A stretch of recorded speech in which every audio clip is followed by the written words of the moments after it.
give a fuck? Why do I give a fuck?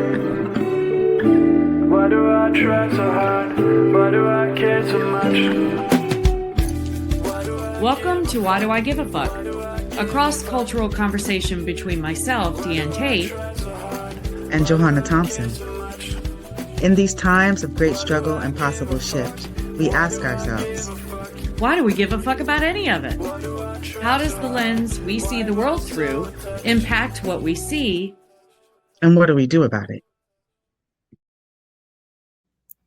Welcome. Welcome. Why do we care about any of it? You know what? I'm not even sure. Yeah. Not even sure. But you know what? I try not to care. I really try. Like yesterday, I was like, I'm taking the day off. I'm not going to think about the world falling apart. I'm not going to.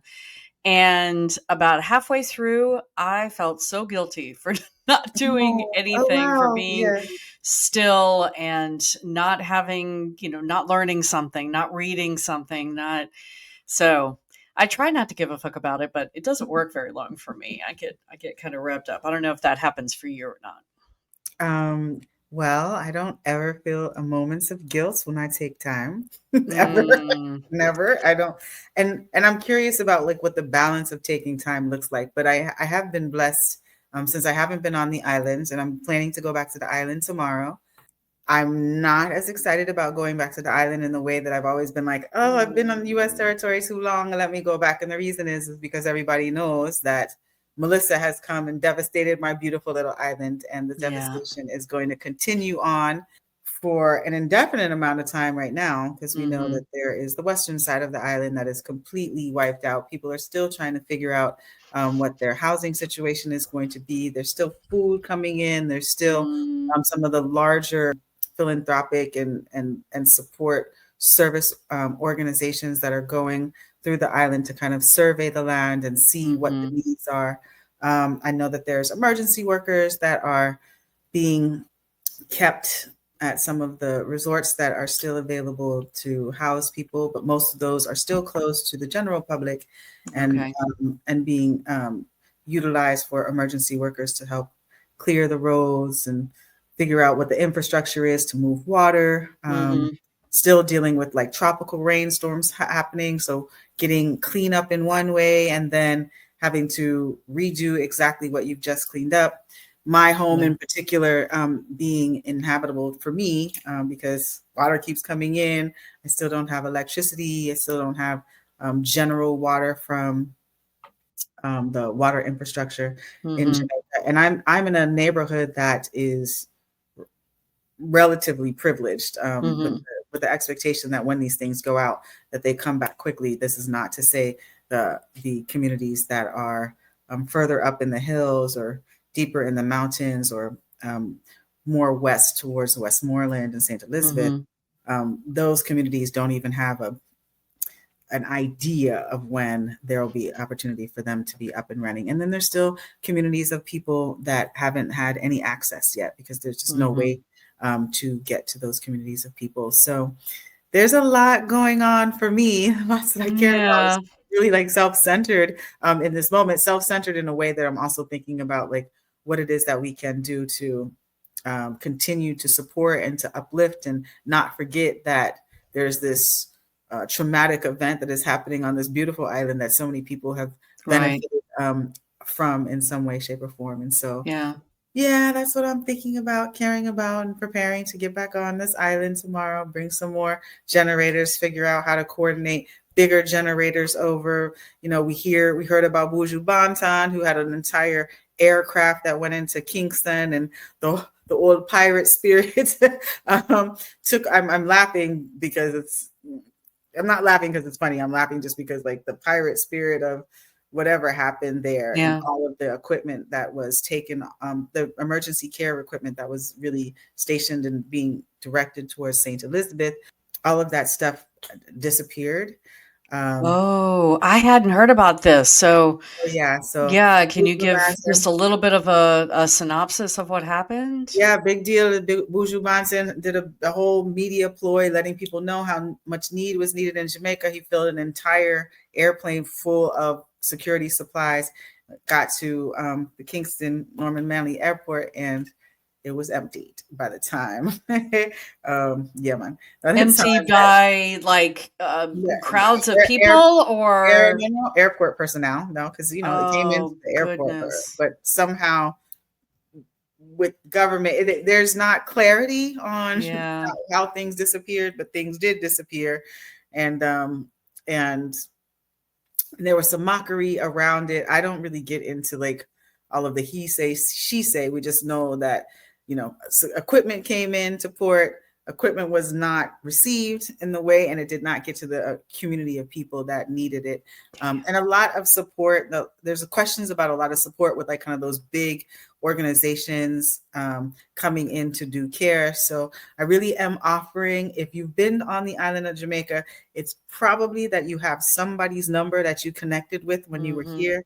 And Mm-hmm. I would offer to anyone to directly contact those people and ask them what their needs are. And if there's an opportunity for you to help directly to someone, sending a cash app, or that's what mostly people use on the island. Okay. Sometimes So through Cash PayPal, App is the preferred. Okay.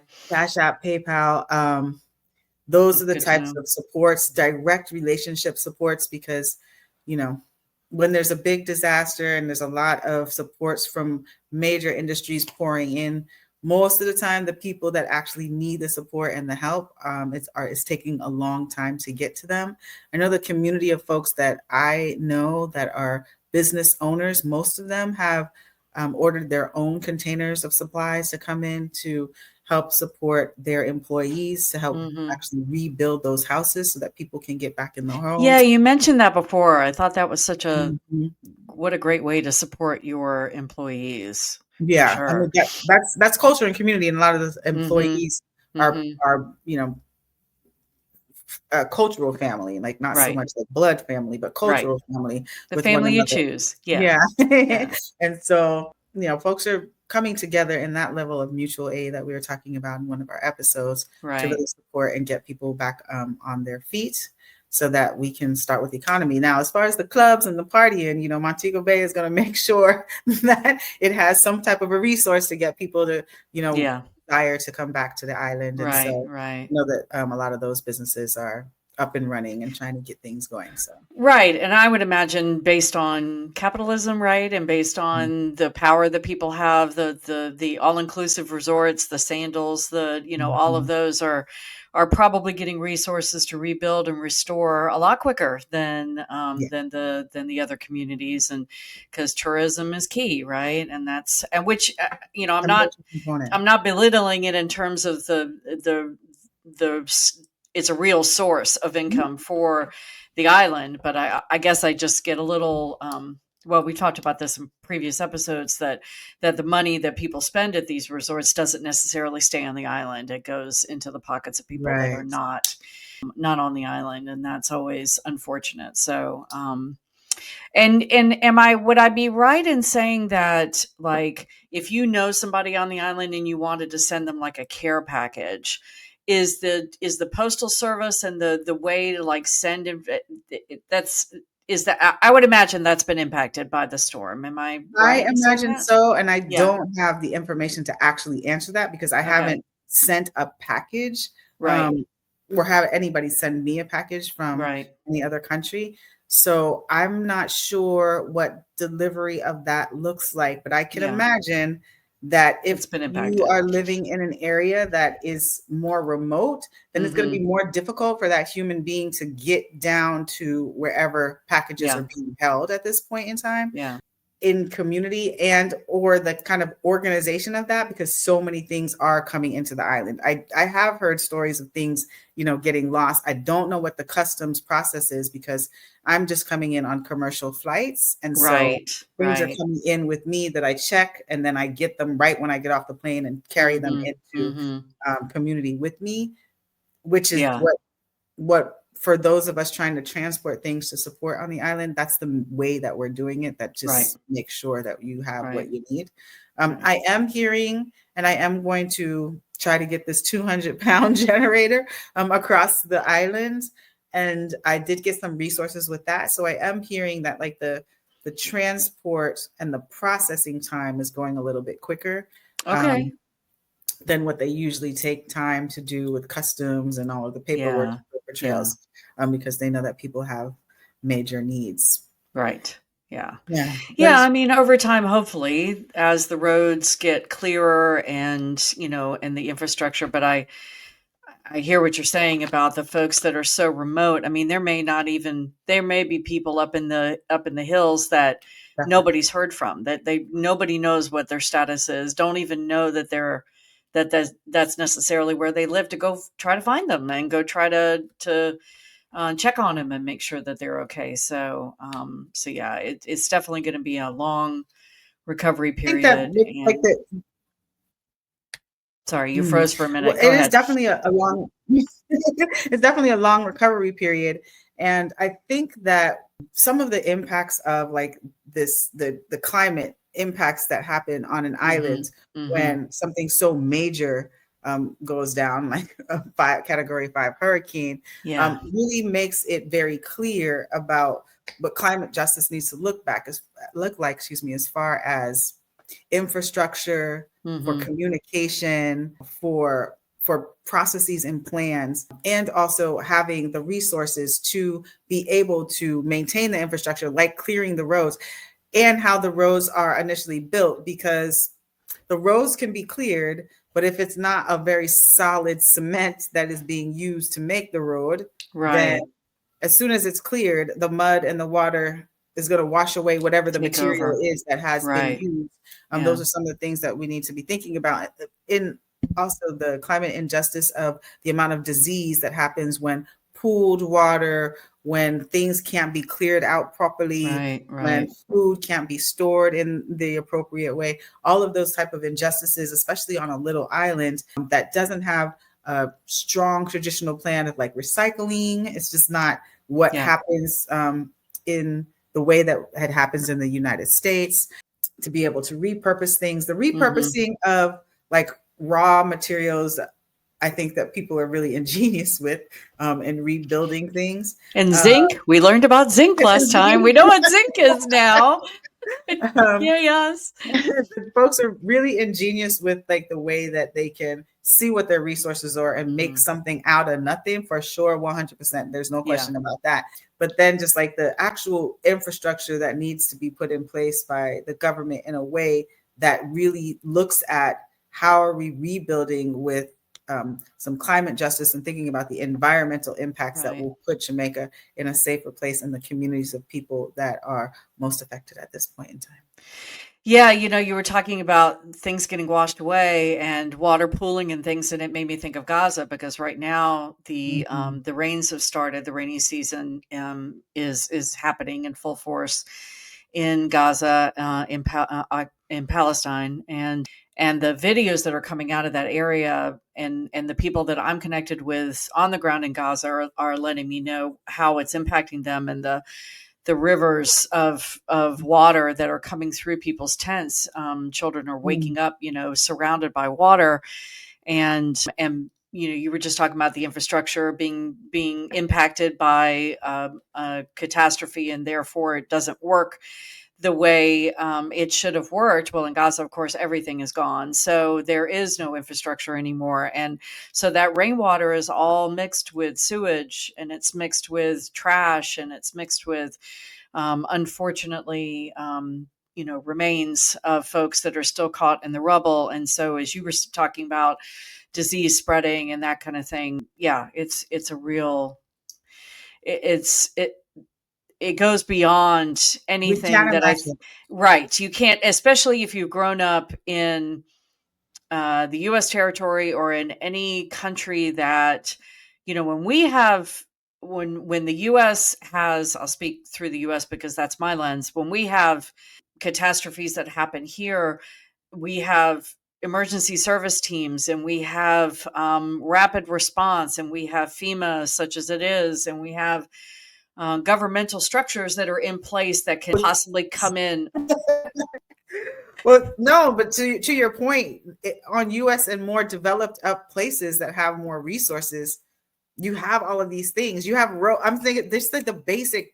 You Yeah. have roads in Gaza and Palestine right now, there's They don't no have roads. roads. Yeah. There's no roads in They have no Jamaica. roads. They have Other no places that are structures. having, like, that makes it so much more difficult Yeah. when you don't have, like, well, we can't conceive of what it means to not have a road Yeah. to get to the place that you need to offer help and support. Yeah. Like, it has to, like, you have to drive a little, stop, get out your car, cut down something, move it out the way, while Yeah. other cars are like, make different pathways that also then could, as soon as water hits or any type of shift or any type of moisture or whatever the case may be, Right. that thing that you've cleared is completely obstructed again.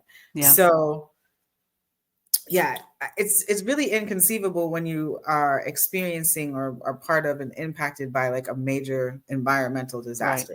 It's real in ways that's incomprehensible until you experience it. Yeah. And I know we have a lot of listeners from all over the world, which is very exciting. Hello, everybody.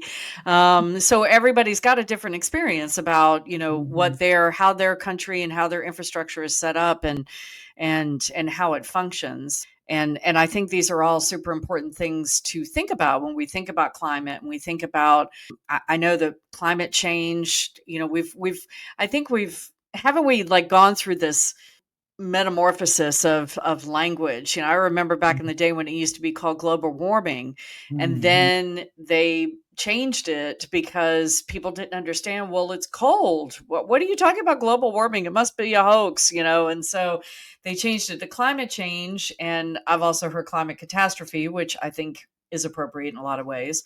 But you and I were chatting a little before we came on air about the COP 2025 climate summit, which is happening in Brazil right now. And I was just listening to Democracy Now! On YouTube before we got on here, and they were reporting from Brazil, which they called the lungs of the planet. And it was interesting because you were like, I'm curious about that. What does that mean? You know, and I don't know all of the ins and outs, but generally speaking, I have heard that phrase before.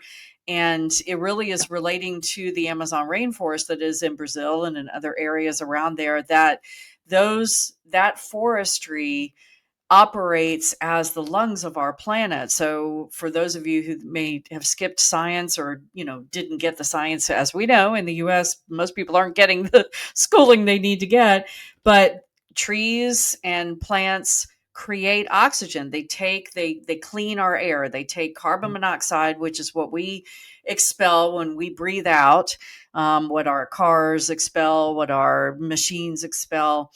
And they take that carbon monoxide, that's kind of their oxygen. So they breathe in that carbon monoxide, these trees, and then they breathe out oxygen. So if we don't have these trees, we don't have oxygen.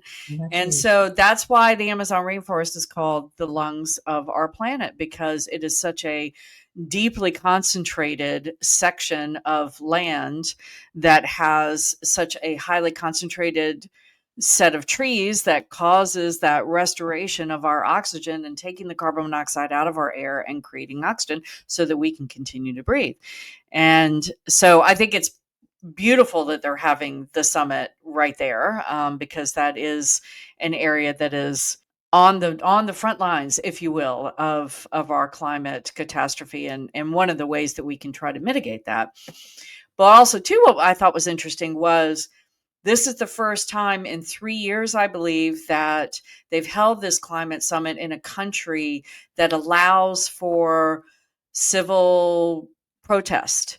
So I think the past 3 years, it's been held in countries like the UAE and other countries that tamp all of that down, that say, no, you can't protest. And so they have this lovely climate summit in an area where nobody is talking really about. I mean, they're talking about it, but it's very surface level. You know, they're not talking about the impact and the impact that their country necessarily might be having on the destruction of or the speeding up of our climate catastrophe. And so what I've been seeing in the news is the amount of indigenous tribes and groups of indigenous people that are showing up at this climate summit and protesting and demonstrating, because they are the voice of our earth. If the Amazon rainforest is the lungs, then I feel like the indigenous peoples of certainly Brazil, but also other areas of the world, is the voice and the soul of our planet. So if you haven't checked that out, you can just do your searches. I'm not going to say the G word because I'm trying to get away from that, but do your searches for COP 2025. And the COP might be a little off putting because we're all ACAB all day long around here. But COP, I think, stands for Climate Organizing of Peoples. I think that's what it stands for, but it's a coming together. It's an anagram that's supposed to talk about the coming together of people to talk about the climate. So that's happening in Brazil. So that's something I think we should all give AF about if we're not aware. And, just a reminder, if you're listening to only mainstream media and they're not talking about COP 2025, there's a reason for that. So you need to find your information elsewhere. And there are lots of resources to do that. So I encourage everybody to go find something other than your MSNBCs, NBCs, ABCs, CNNs, or Fox to try to actually find out what's happening in the world. Because most of them are talking about the Epstein files, except Fox. Fox was talking about Taco Bell not being allowed in somewhere. So it's so funny, even getting over here, I haven't even turned on the news to hear like what the news is talking about. Well, you don't watch the news when you've talked about that you don't watch the news when you're in Jamaica. I don't watch It's the news, interesting. but It's almost like you've withdrawn yourself from that need to be connected all the time. yeah, because I'm much more connected to like what I can see and feel. That's like much more Right. real for me. Like I have to like take it in small steps because it seems so overwhelming when you're looking at like all of the things that are happening in the world, and especially when you're some person that's like a empath. I don't know, like it becomes such a heavy component of like my the reason why I haven't thought about putting on the news in the US just because I haven't thought about putting on the news because I'm thinking about like how to organize my life. Yeah. And in Jamaica, I don't have access to public news sources, like any type of TV or that comes in. It's like Netflix and all of that. So I'm not just getting like the general public news sources. What is on my algorithm now is really kind of following what's going on as far as the cleanup after the hurricane and what's going on in communities and things like that, where resources are going. So I am taking account of all of those things through the news sources. I just never trust them as much as I trust the people that I hear that have driven out to the area and have a different communication about what is going on in those areas than what we hear on the news. So yeah, I mean, I weaned myself off. Gosh, it's probably been close to a year now since I really watched. I actually turned on MSNBC the other day. I don't remember why. Oh, it was because they finally swore in the one representative, and I don't remember her name. She was taking over. She got elected in a special election because her father was in that position and he passed away. So but Johnson, Speaker Johnson, has refused to allow her to be sworn in because she was going to be the 218th vote to release the Epstein files. So they've been putting her off to be sworn in for 2 months. And I don't know, maybe Thursday or Friday of last week, probably Friday, because they do everything on a Friday because nobody's paying attention. They finally swore her in. She signed the affidavit to get the Epstein files released. And so, or not affidavit, but she signed whatever she needed to sign and voted for whatever she needed voted for to get the Epstein files released. And so that's been the conversation a lot these past weekends. So I think I turned it on Friday for just a minute to see like what they were talking about and just to see, but it struck me as odd. First of all, that MSNBC is now MS Now. They've totally changed their name. The network has changed its name. I don't know if that's because they're separating from NBC or they're just trying to deflect. I don't know. Or trying to rebrand themselves because they're definitely rebranding, but I don't know what the impetus is, I guess is my point.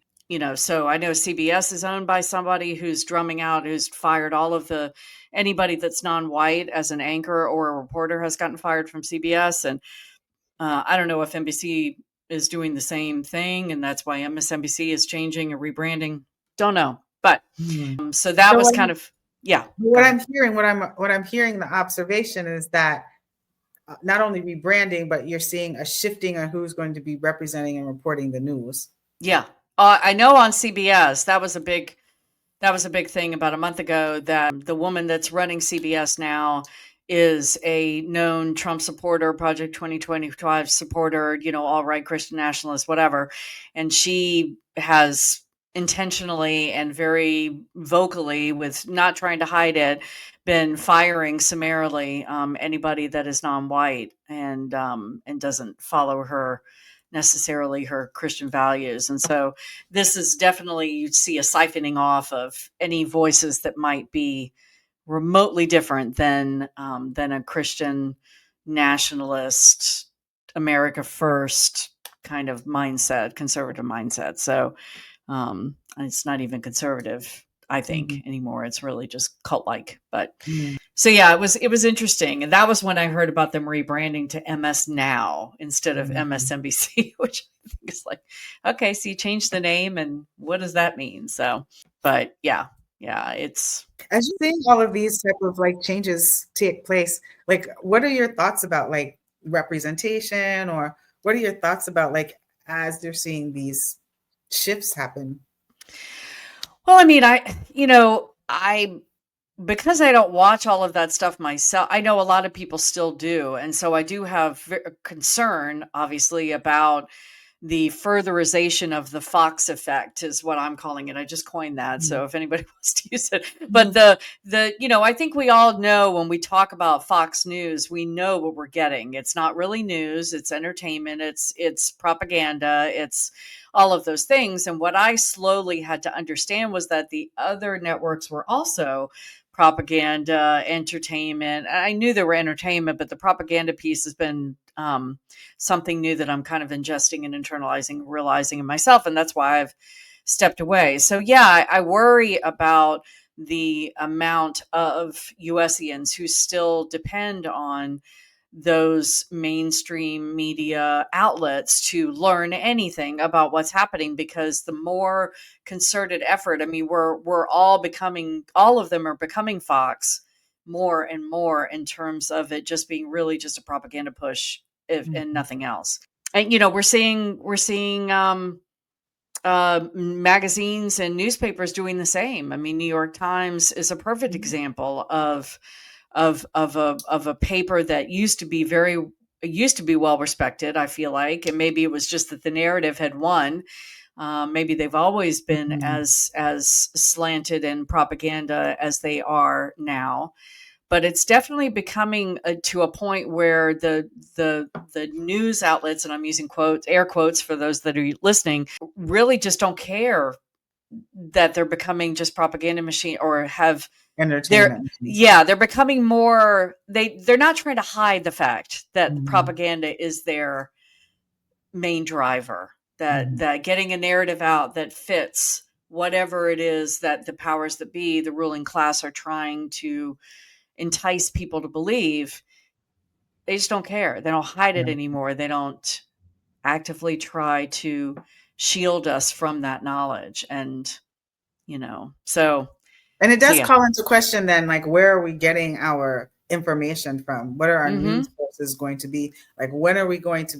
I mean, I know that I feel like there's a greater opportunity for us to connect directly with the people that are Mhm. impacted. But then Yeah. when you're connecting with the people that are impacted, it really calls into question the reflection of yourself on what is the level of validation that you're going to give folks that Mhm. are directly impacted, Right. in being able to communicate what their needs are, because their needs then become kind of like what I'm experiencing right now, Mhm. very directly like self, Immediate. yeah, Yeah. yeah, Yeah. immediate, and they kind of and so it really does call into question like some of the major news sources on US territory. Where is it that we're going to turn to access information that is more realistic as to what's going on in the world and how people are being impacted? I mean, critical thinking, the short answer, and very not thorough enough by any means, but the short answer for me is we have to personally have to develop our critical thinking skills, because it is a skill, and they are skills that we don't aren't cultivated in our educational system, in this country, in the U.S. I'm speaking into U.S. primarily, but I think it's maybe it can be an issue all around the world, especially in developed nations where, especially if you're living in a nation that has any connection to any kind of empire-esque, imperialism-esque, driven by capitalism-esque governments, that you have to be you have to develop your own abilities to critically think, to listen to what somebody's telling you. Like I've developed certain voices that I listen to based on listening to other voices that know a lot more than I do about things that I'm passionate about and world events. And then, but I'm always listening to them with that filter of, are they driving a narrative? Is this a full story? Are they talking to people, like you said, that are directly impacted?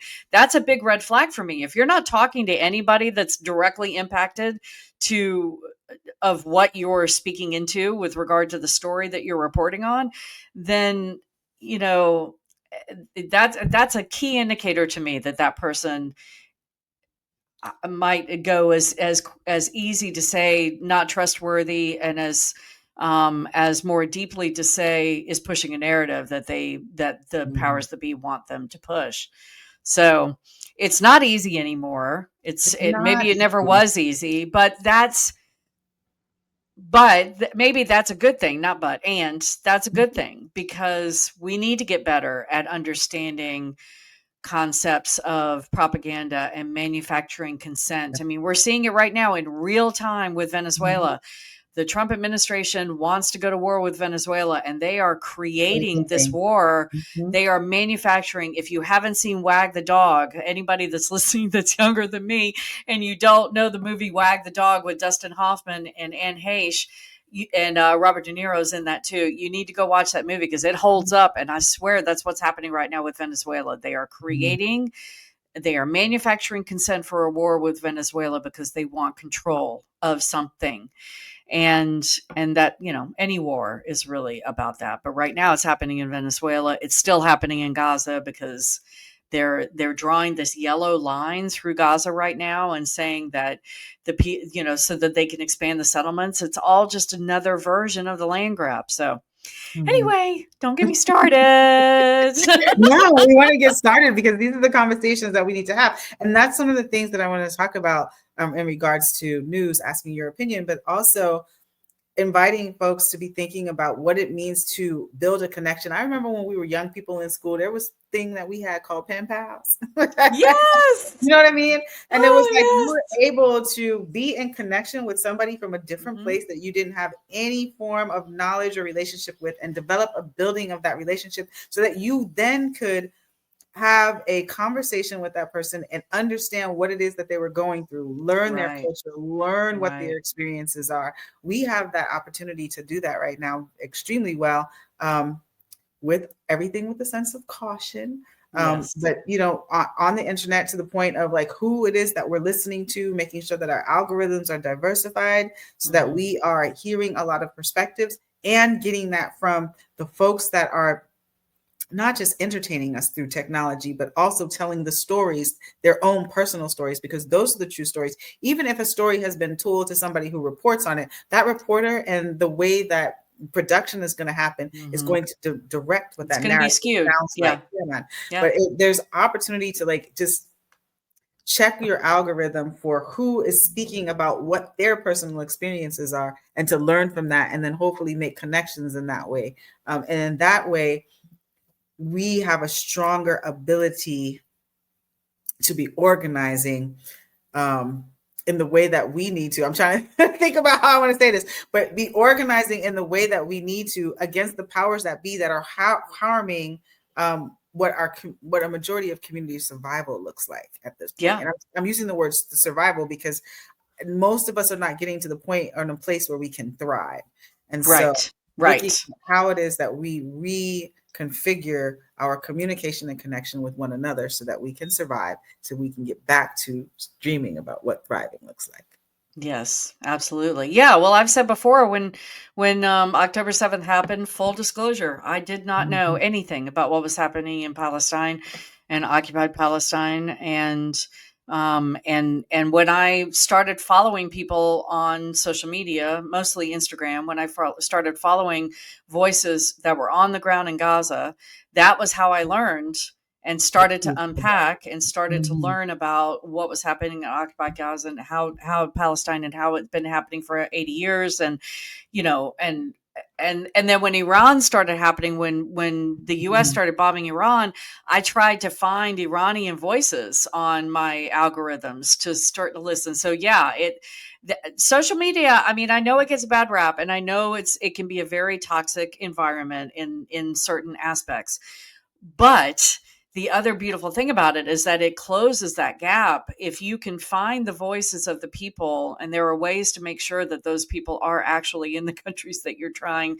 to hear from, because that, you still have to be discerning. You can't just, oh, Always. I follow them because they have a Palestinian flag in their name, so they must be from Palestine. No, you have to be discerning. That's where those critical thinking skills come in. Yeah. But it's a beautiful way to learn about what's actually happening, and then the propaganda machines become supplemental. And if you if Yes. you if you develop those muscles to be able to hear that supplemental propaganda, you can filter out what the narrative is. Or you could say, you know what, that sounds like it could be narrative to me, but I'm not sure. Let me go read a book and try to find out if Yes. and so it all means homework. So for all of you people of a certain age who are still happy that you don't have homework to do, I'm sorry, but we are living in a day and age where we absolutely have mandatory homework to Yes. do every day.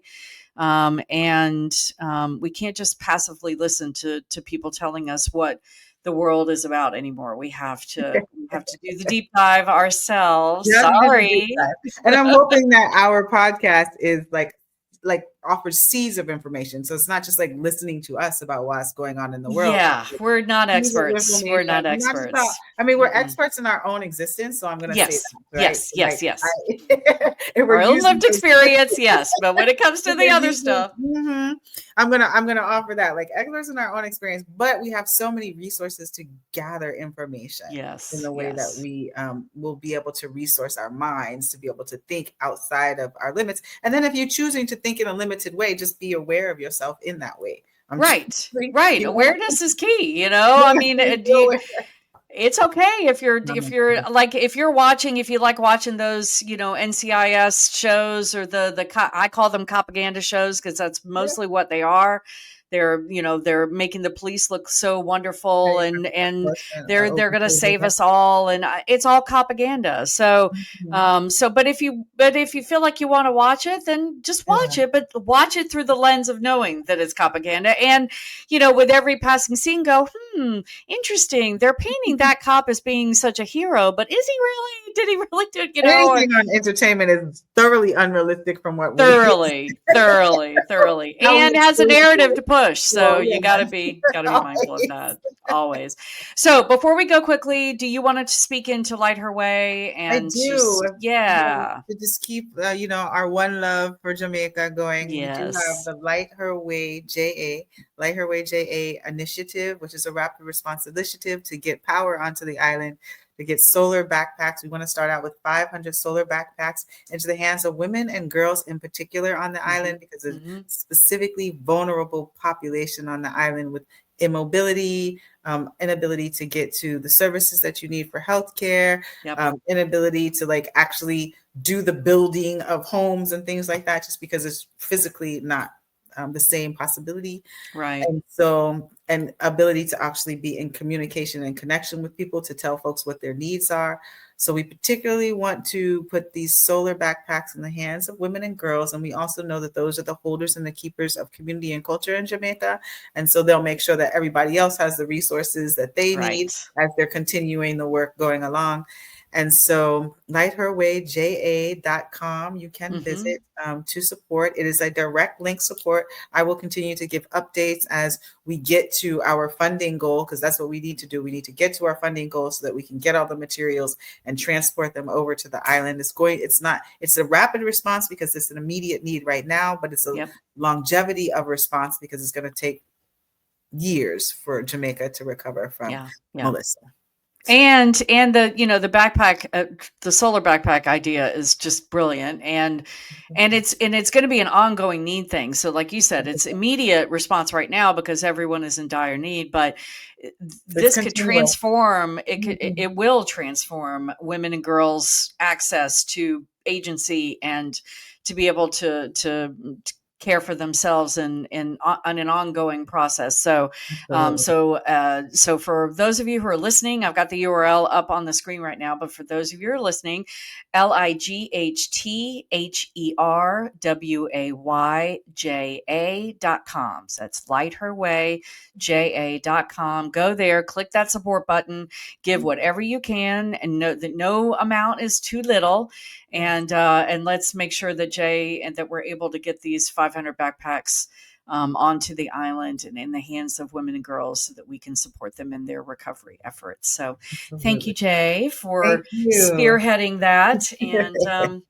And we will see you guys next week. Yes, we will. All right. Bless.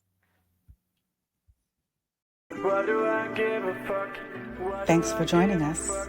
Until next time, as you move throughout your day, continue to ask yourself, Why Do I Give a Fuck is produced in collaboration with Johanna and Diane. Music by Norwegian musician Water. See you next time.